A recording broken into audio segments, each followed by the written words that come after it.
What if you could literally walk into your future, one intentional step at a time? Welcome, loves. I am Brittany. Hey, your manifesting mentor. I'm not a coach, I'm not a guru, but I'm a woman walking the walk and sharing what works. So, if you're new here, we've been reading Becoming Supernatural by Dr. Joe Dispenza, chapter by chapter, and I'm sharing real time reflections along the way. You can catch up anytime. The playlist is linked on my YouTube channel as well as in my TikTok bio. But today we're starting chapter 9, which introduces one of Dr. Joe's most powerful practices, the walking meditation. The first part covers both the chapter introduction and a section titled Walking into Your Future, where he explains why your personal he explains why your personality creates your personal reality, and why, if we keep showing up as the same version of ourselves every single day, we keep recreating the same outcomes. And we don't want to do that. But if you can teach your body emotionally what the future feels like before it's visible, you can begin to draw your future to you. This is about practicing elevated emotions while in motion so that you're not just visualizing the change, you're embodying it. Let's get started. Walking meditation. Most spiritual produ- Most spiritual traditions embrace four meditation postures, and our advanced workshops, we practice each of them. There's sitting, which hopefully you're in the process of mastering. There's standing and walking, which are combined in the meditations you'll learn in this chapter. And then there's lying down. While each type of meditation posture serves its own purpose, place, and time, each builds upon the other to help us maintain and regulate our internal states, no matter what is happening in our external environment. But what could be the relevance of bridging the sitting meditation with the standing and walking meditation? Although practicing your meditation when you wake up is the ideal way to start your morning, if you can't maintain that energy and awareness throughout the course of your day, you're likely to fall right back into the unconscious programs that have been running your life for years. And I'm going to pause there because someone on my TikTok posted about the 17-second rule by Abraham and Esther Hicks, where they talk about if you can maintain positive thoughts for 17 seconds and then for 15 minutes after that, you're likely to draw the experience. Well, this speaks to that exactly. And it's exactly what I responded. That's all cool. You can do that for 15 minutes or so. But if you get up from that and you're constantly throughout your day contradicting whatever positivity you're putting towards your desires, you kind of like cancel it out. So it really is about reconditioning your body to a new mind. So here we go. He says, for example, let's say you just finished your sitting meditation. When you open your eyes, you probably feel more alive, awake, clear, empowered, and ready to start your day. Perhaps your heart feels open, expanded, and connected. Or perhaps you just overcame an aspect of yourself, shifted your energy, and emotionally embraced a new future. But more often than not, you may fall right back into your unconscious programs. And all that work you just did to create an elevated internal state dissolves into the never ending to do list. Making lunches and sending your kids off to school, rushing to work, getting irate at the person who cut you off on the freeway, answering calls and returning emails, hustling to appointments, and so on. See what I said? In other words, you're no longer in a creative state because you've just returned to the habitual programs and survival emotions of your past. When this occurs, you disconnect from the energy of your future and essentially leave the energy you created right where you were sitting in your meditation, as opposed to carrying it with you throughout the day. See? You've energetically returned to your past. Since I too have been guilty of this, I started thinking about how other students could take this energy with them and embody it during the course of their day. That's why I created a meditation that includes standing and walking, so that when you become adept at raising your energy or frequency and marrying it with a clear vision, you now have a practice that enables you to maintain that elevated energy all day long so that over time, This becomes your natural state of being. The purpose of this chapter is to help you do just that, walking into your future. You've already learned that throughout much of your day, you are behaving unconsciously, unaware of what you're doing and why. For instance, you may not remember driving to work because you were lost in an argument you had a few days prior. Or you may be focused on how you're going to respond to your significant other's angry text. Maybe you're simultaneously running three programs at once, texting, talking, and checking emails. Sound familiar, y'all? You may not be aware of your nervous system. You may not be aware of your nervous tics or their causes, your posture and how it's perceived as shy, or how your speech, facial expressions, and the energy you bring into a room affect your coworkers. We don't think about that.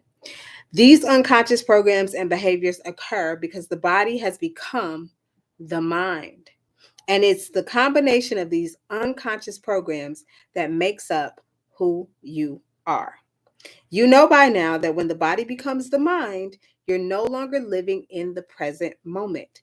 And so you're no longer in a creative state, which means you're keeping your goals, dreams, and visions at arm's length. By becoming aware of these unconscious behaviors and programs, however, you can work to actively broadcast a new electromagnetic signature that is in line with your future. And the more you broadcast that electromagnetic signature into the field, the sooner you will become it, and it will become you. This is how we collapse time and space, by embodying. And the more you embody it, the sooner it happens because you're doing it more frequently. So, frequency is the key. When there's a vibrational match between your energy and that future potential that already exists in the quantum field, that future event is going to find you.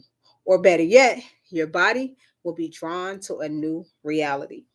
You will become a magnet to a new destiny, which will manifest as an unknown new experience. For a moment, think of your future reality as if it's already in existence, vibrating as an unmaterialized energy in the quantum field. Imagine your future as the vibration coming from a tuning fork that has just been struck. The sound it emits is a vibration traveling on a certain frequency. If you also exist as a tuning fork, as you change your energy to resonate within the same harmonic of that quantum possibility of your future, you connect with and align to that frequency. The longer you can maintain and tune your energy to that frequency, the more you vibrate at the same harmonic energy. Now you're connected to that future reality because you're operating at the same frequency or vibration. The closer frequencies come together in space and time, the more they influence each other until they entrain to one frequency. That's the moment when your future finds you. This is how you create new realities. It stands to reason then that the instant your energy changes because you're feeling lower, survival emotions, there's dissonance and incoherence between you and your future reality. You are no longer resonating within the frequency of that possibility. And this causes you to become out of sync with the future you're trying to create. If you can't give up that reaction because the addiction to those emotions has a grip on you, you'll just wind up creating more of the same reality because your energy is vibrating equal to the reality that you are reacting to. In chapter 3, you learn that all possibilities exist in the eternal now, and that when you go beyond your identity as a body connected to people, objects, places, and time, you become pure consciousness. You become nobody, no one, no thing, nowhere, in no time. It is in that it is in that elegant moment that you transcend the material realm of matter and enter the quantum field of information and energy. Now that you're beyond your associations to this physical reality, you're creating from the unified field. Thus, you are creating from a level of energy that is greater than matter. For the most part, our students have practiced this sitting down.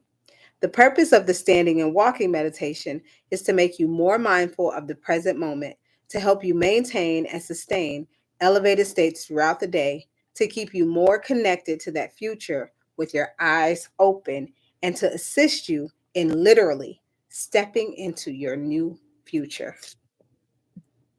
When you begin practicing walking meditations, it's best to find a quiet place in nature so you're not easily distracted.